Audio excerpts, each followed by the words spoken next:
നമസ്കാരം കൂട്ടുകാരെ. അങ്ങനെ തമിഴ്നാട് മുഖ്യമന്ത്രി ജോസഫ് വിജയ് സത്യപ്രതിജ്ഞ ചെയ്ത് കഴിഞ്ഞു. കുറേ നല്ല നല്ല വാഗ്ദാനങ്ങളുമായിട്ട് അന്തസ്സായിട്ട് സത്യപ്രതിജ്ഞ ചെയ്തു. അതെങ്ങനെ ഒറ്റയ്ക്ക് പാർട്ടി നിയമസഭ രൂപീകരിക്കാൻ പറ്റാത്തതുകൊണ്ട് കക്ഷികളുമായി ചേർന്നിട്ടാണ് ഉണ്ടാക്കിയിരിക്കുന്നത്. നമുക്കിവിടെ നല്ല ഭൂരിപക്ഷത്തോടു കൂടി ജയിച്ചിട്ട് ഇതേവരെ ഒരു മുഖ്യമന്ത്രിനെ കണ്ടെത്താൻ പറ്റില്ലെന്ന് പറഞ്ഞാൽ ഭയങ്കര കോമഡി തന്നെ, ഭയങ്കര ശോചനീയമാണ് കേട്ടോ. ഒരു കസേരയ്ക്ക് വേണ്ടിയുള്ള പിടിവലിയ കസേരകളി ഈ വർഷം തന്നെ ഉണ്ടാവോ എന്തോ. ഈ ഹൈക്കമാൻഡ് എന്ന് പറയുന്നുണ്ട്. ഇനിയിപ്പോൾ ഹൈക്കമാൻഡിൻ്റെ ഉദ്ദേശം ആ കുടുംബത്തിൽ നിന്ന് തന്നെ ഒരാളെ കൊണ്ടുവന്ന് മുഖ്യമന്ത്രിയാക്കാനാണോ എന്നെനിക്കൊരു ഡൗട്ട്. എനിക്ക് മാത്രമല്ല, പലർക്കും ഉണ്ട് കേട്ടോ. കേരളത്തിൽ ആദ്യമായിട്ടൊരു വനിതാ മുഖ്യമന്ത്രി അവിടുന്ന് ഞാൻ ചുമ്മാ കമൻ്റ് കിട്ടിയിരുന്നു, പോസ്റ്റ് കിട്ടിയിരുന്നു. ഈ മലയാളം അറിയാത്ത ഒരാളാണോ വനിതാ മുഖ്യമന്ത്രിയായി വരാൻ പോകുന്നത് എന്നൊരു ഡൗട്ട് ഇല്ലാതില്ല.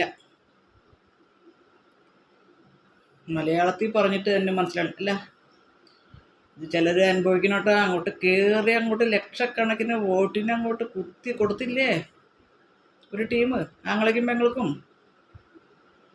പഠിക്കട്ടെ. പിന്നെ ഇന്ന് കണ്ടൊരു പോസ്റ്റാണ് കേട്ടോ, നമ്മുടെ സന്തോഷ് പണ്ഡിറ്റ് ഇനി ആരും വന്നില്ലെങ്കിൽ ഞാൻ മുഖ്യമന്ത്രി ആയാലും. ശരിക്കും അയാളൊരു നല്ല മനുഷ്യനല്ലേ. അയാളുടെ സിനിമ മാത്രം കാര്യമില്ല എന്നുള്ളൂ.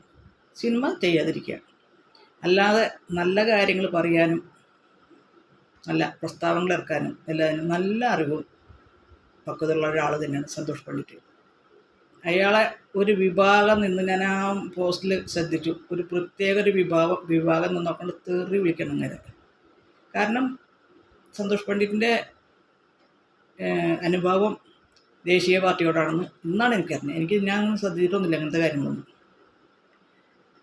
വരട്ടെ, ഇപ്പോൾ ഉള്ളവർക്ക് പറ്റണില്ലെങ്കിൽ വരട്ടെ, കഴിവുള്ളവർ വരട്ടെ. എന്തേ, എൻ്റെ മനസ്സിലെ ആഗ്രഹം രാജീവ് ചന്ദ്രശേഖർജി തന്നെയാണ്. ഇനിയിപ്പോൾ ഈ കണക്കിന് പോയി കഴിഞ്ഞാൽ അവസാനം ഇനി പട്ടാള ഭരണം വരുമോ? ഇത്രയധികം ഭൂരിപക്ഷത്തിൽ ജയിച്ചിട്ടും കേന്ദ്രത്തിൻ്റെ തീരുമാനം എടുക്കേണ്ടി വരുമോ എന്ന് നിങ്ങളെല്ലാവരും മാറി നിൽക്ക്. ഒന്നില്ലെങ്കിൽ പട്ടാള ഭരണം, പ്രസിഡന്റ് ഭരണം, അല്ലെങ്കിൽ BJP ദേശീയ പാർട്ടി വരട്ടെ എന്നേ. ഇനി ഞാൻ വേറൊരു കോമഡി കൂടി പറയട്ടെ. ചില്ലി കാശില്ല എന്നാണ് പറയണത്.